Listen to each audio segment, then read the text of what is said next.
نحمده ونصلي على رسوله الكريم اما بعد فاعوذ بالله من الشيطان الرجيم بسم الله الرحمن الرحيم رب اشرح لي صدري ويسر لي امري واحلل عقدة من لساني يفقهوا قولي.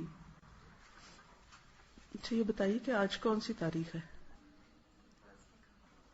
جاننا ضروری ہے؟ کیوں؟ نیا سال کا آغاز ہے. یہ تو سب کو پتہ ہی ہے کہ اب ہم نئے سال میں داخل ہونے والے ہیں انشاءاللہ. نیا سال محرم سے شروع ہوتا ہے اور محرم کا لفظی معنی کیا ہے؟ حرمت والا، حرام کیا گیا.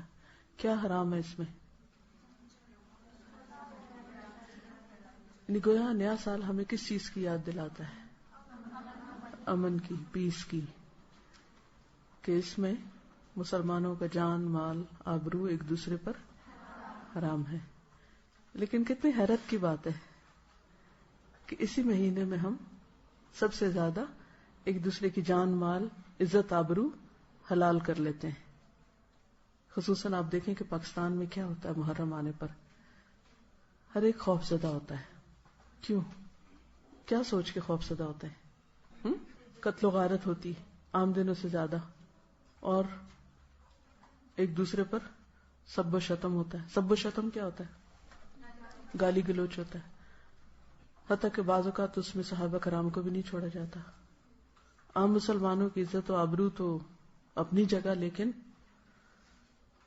فَلِلَّهِ الْعِزَّةُ وَلِرَسُولِهِ وَلِلْمُؤْمِنِينَ، اور مومنوں میں بھی جو نبی صلی اللہ علیہ وسلم کے ساتھی تھے ان کی عزت و آبرو ہم سے کہیں زیادہ محترم ہے. تو یہ بڑی دکھ اور تکلیف کی بات ہے کہ اس مہینے میں اور اسلامی سال کے آغاز میں جس چیز سے ہمیں سب سے زیادہ پرہیز کرنا چاہیے اور جس سے رکنا چاہیے ہم وہی کرنے لگتے ہیں. عزت و آبرو کے بعد جان، مال، املاک. کچھ عرصہ پہلے کراچی میں جس طرح محرم کے مہینے میں دکانیں جلائی گئی، مارکیٹ جلائی گئی، وہ سب بھی آپ کے سامنے ہے. اس کی کیا وجہ ہے؟ لوگوں کے پاس علم نہیں.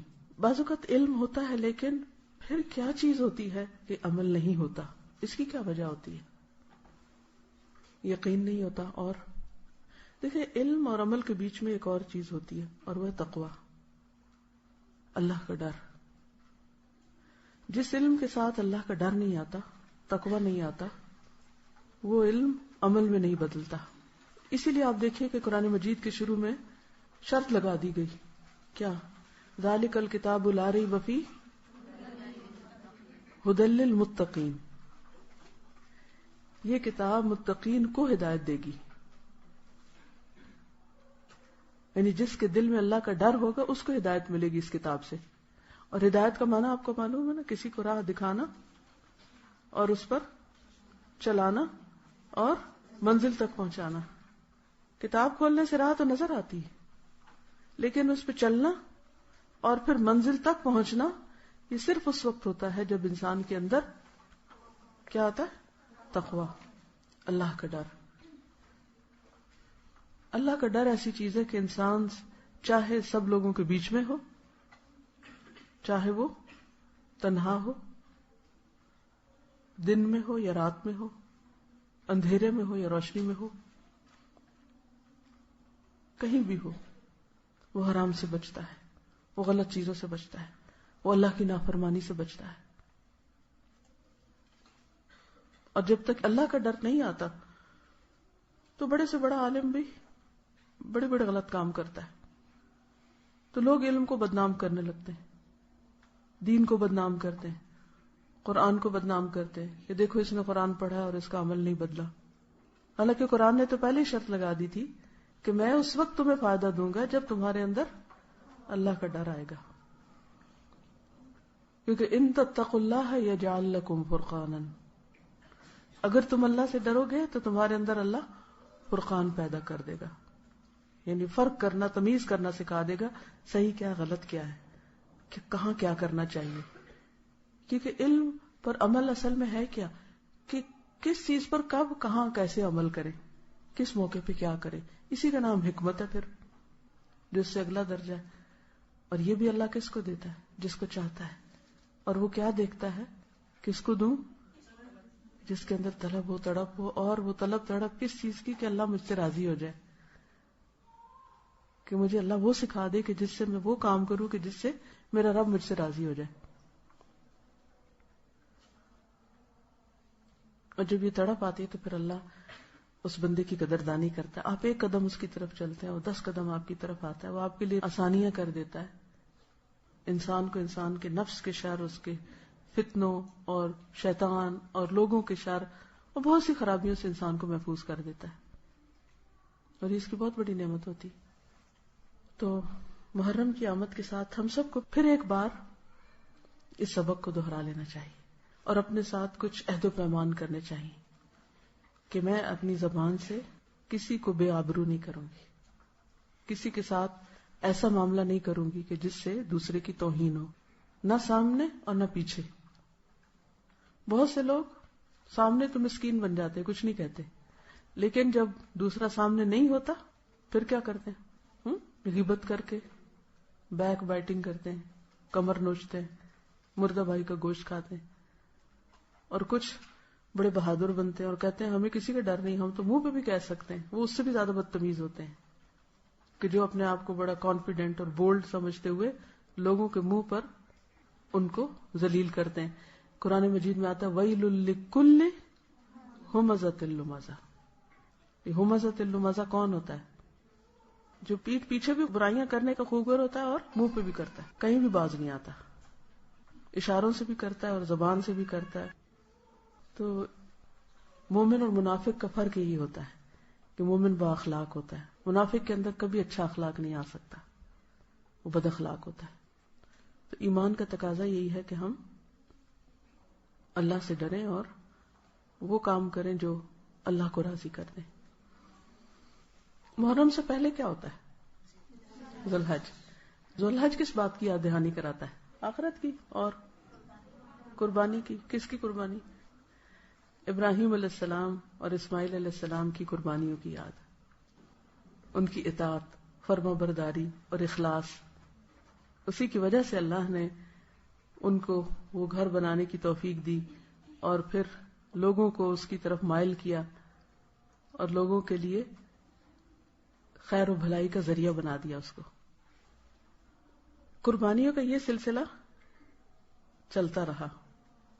پھر یہ قربانیاں اور کس نے دی؟ مختلف انبیاء کے علاوہ خاص طور پر نبی صلی اللہ علیہ وسلم نے.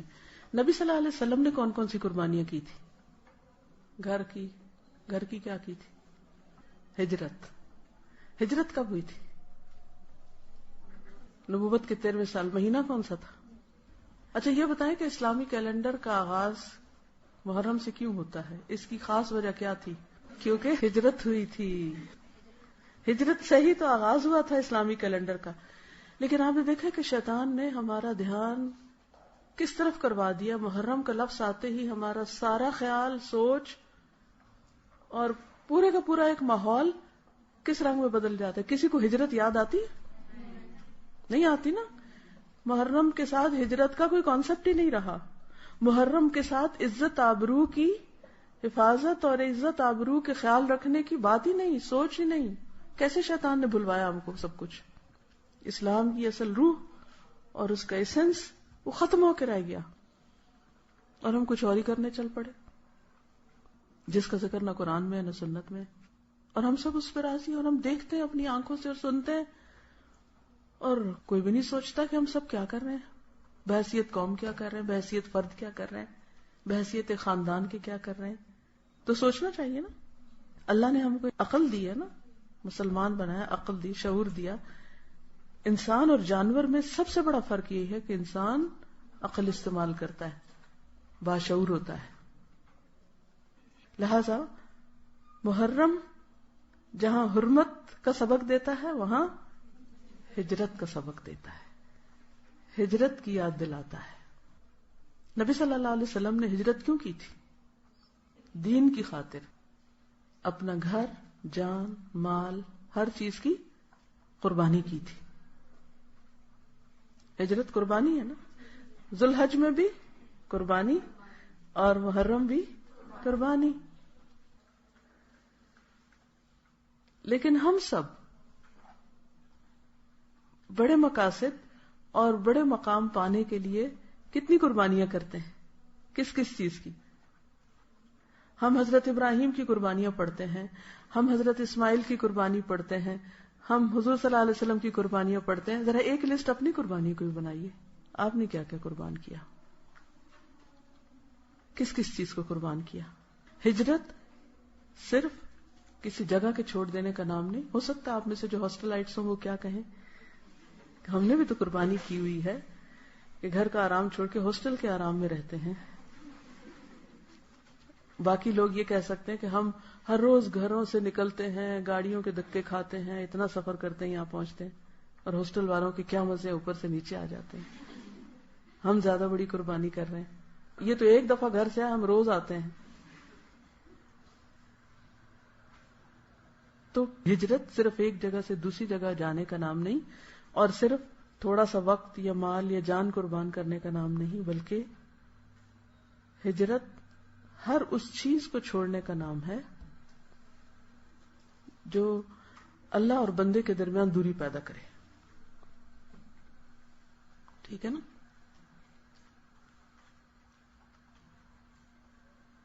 اب آپ خود دیکھیے وہ کون سی چیزیں ہیں جو آپ اور آپ کے رب کے بیچ میں، رب کی یاد میں، اس کے ذکر میں رکاوٹ پیدا کرتی ہیں.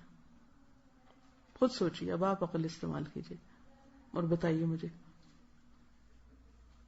صبح سے آغاز کیجیے. جی، نیند. ہم سے کب پیار ہے، نیند تمہیں پیاری ہے، کس قدر گراں تم پہ صبح کی بیداری ہے. تو نیند کو قربان کرنا، نیند کو چھوڑنا، تاکہ ہم وقت کے اندر نماز پڑھ سکیں، اور اس کی ذمہ داری خود لینا. یہ نہیں کہ ہم دوسروں پہ ڈال دیں آپ ہمیں جگا دیں. گھروں میں مائیں بیچاری ہلکان ہوتی رہتی ہیں، ایک دفعہ، دو دفعہ، تین دفعہ دروازے ناک ہو رہے ہیں، ہلا رہے ہیں، جگا رہے ہیں. ہاسٹل میں آپ دیکھیں کہ کیا حالات ہیں.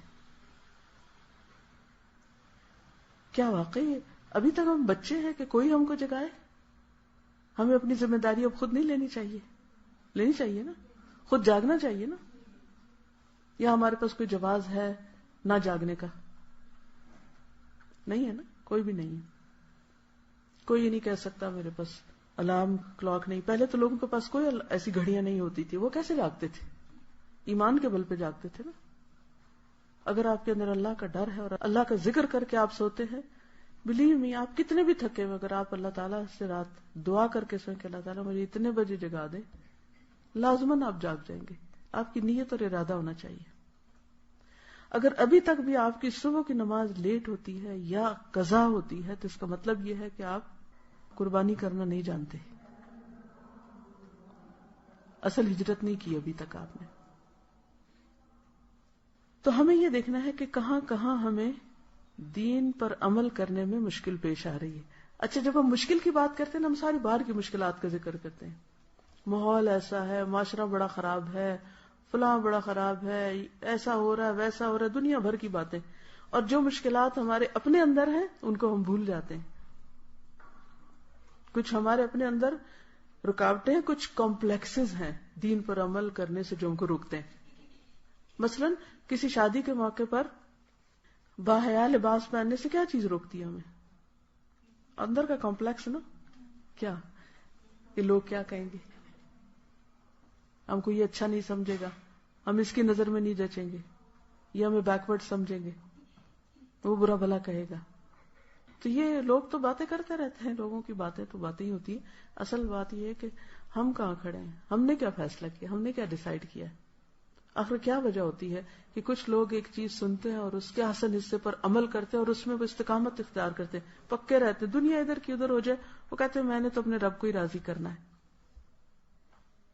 اور کچھ لوگ ہر ہوا کے جھونکے کے ساتھ ادھر کو گر پڑتے ہیں، سوکھے پتے کی طرح اڑتے رہتے ہیں، کوئی ان کی منزل ٹھکانا نہیں ہوتا. تو ہمیں اپنے آپ کو دیکھنا ہے کہ ہم کہاں کھڑے ہیں. بعض اوقات ہمیں شیطان دھوکہ دیتا ہے، تم نے تو اب حجاب بھی کر لیا ہے اور تم تو اب نماز بھی 5 وقت پڑھنے لگ گئی ہو. اب تو تم بڑی نیک ہو گئی ہو. کسی کا قول ہے کہ بعض لوگ گناہ کر کے جنت میں داخل ہوں گے اور بعض نیکی کر کے جہنم میں. بظاہر دیکھنے میں تو بڑی الٹی سی بات لگتی ہے نا. عام قاعدہ کیا ہے کہ جو نیکی کرے گا وہ جنت میں جائے گا اور جو برا کرے گا وہ جہنم میں جائے گا. لیکن کسی نے کہا کہ نہیں، بعض نیکی کرنے والے جہنم میں جائیں گے اور بدی کرنے والے جنت میں. کیسے؟ اس کی وضاحت ابن القیم الجوزیہ نے کی ہے. وہ کہتے ہیں کہ بعض انسان ایسے ہوتے ہیں باشعور کہ اگر ان سے کوئی غلط کام ہو جائے، کوئی کوتاہی ہو جائے، کوئی برائی ہو جائے، وہ اتنے پشیمان ہوتے ہیں، اتنے نادم ہوتے ہیں، ان کو بار بار اپنے گناہ کا احساس ہوتا ہے اور وہ توبہ ہی کرتے رہتے ہیں.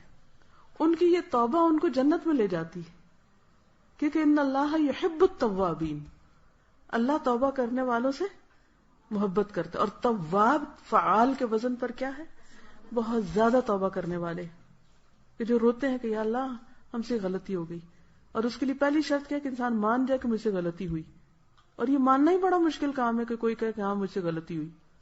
اکثر آپ نے دیکھو کہ لوگ مانتے ہی نہیں، جھوٹ بول جاتے ہیں یا دوسروں پہ ڈال دیتے ہیں یا تعویل کر لیتے ہیں. غلطی نہیں مانتے تو توبہ کیسے ہوگی اگر غلطی مانی نہیں؟ یہ بھی کمپلیکس ہے نا اندر کا. اگر انسان فیصلہ کر لے کہ ہاں میں کمزور انسان ہوں، میں کون سا فرشتہ ہوں، مجھ سے تو غلطی ہوگی، ہر ایک سے ہوتی ہے، مجھ سے بھی ہوگی. تو لا الہ الا انت سبحانک، پاک تو صرف تو ہے، انی کنت من الظالمین، میں تو ہوئی خطا کار. تو پھر کیا ہوتا ہے؟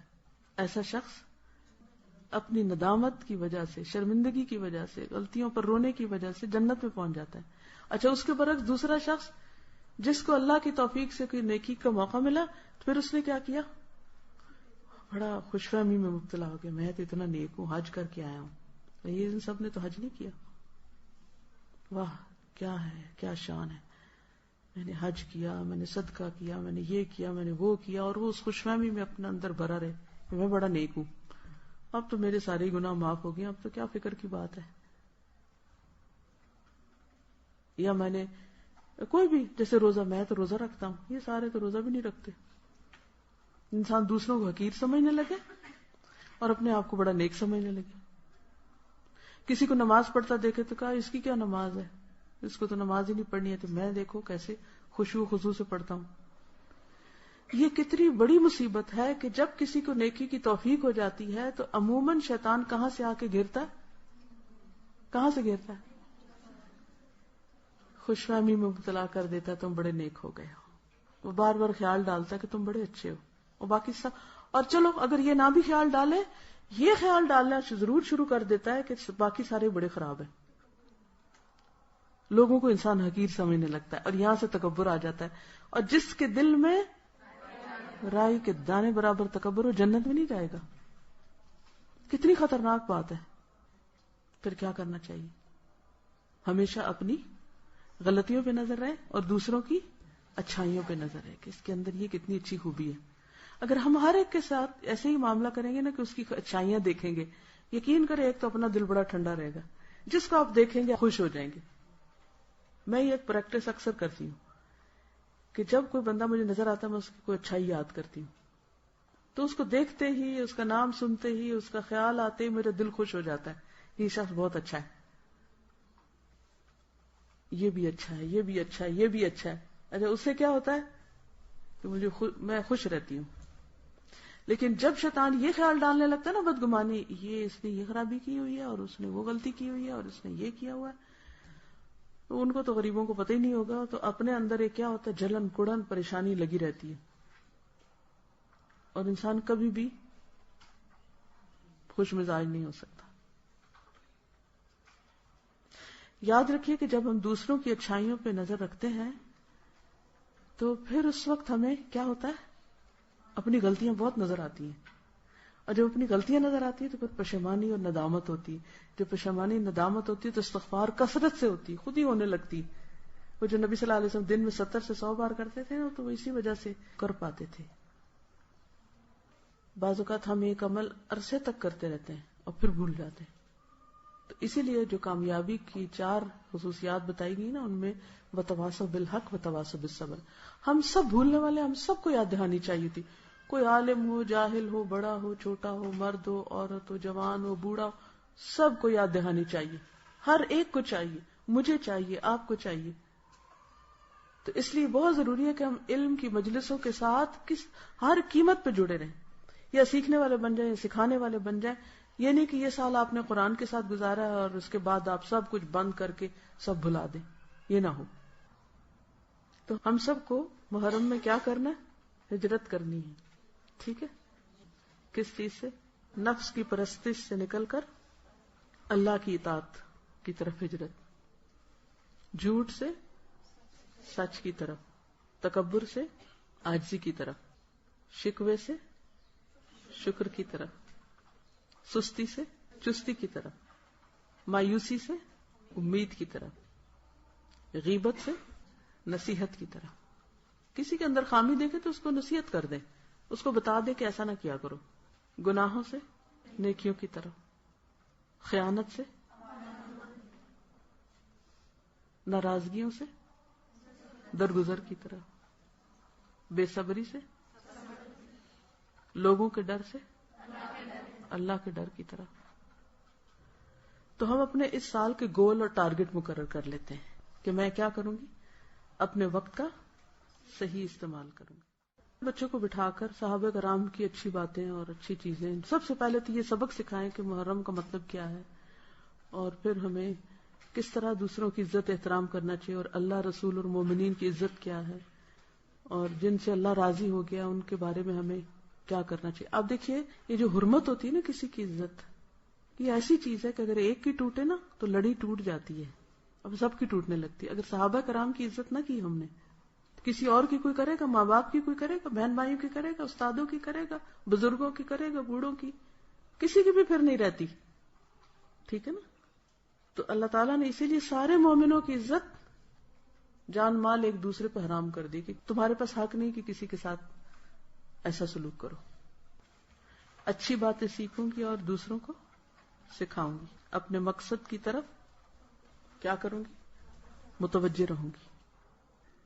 تو انشاءاللہ اللہ سبحانہ وتعالی ہماری مدد کرے گا اگر ہم نے اللہ کے دین کی مدد کی. ان تنصروا اللہ ینصرکم ویثبت اقدامکم. اگر اللہ کو ہماری یہ ہجرت پسند آ گئی تو کیا ہوگا؟ رحمتوں کے دروازے کھل جائیں گے اور نیکیوں کی طرف اور رستے آسان ہو جائیں گے انشاءاللہ.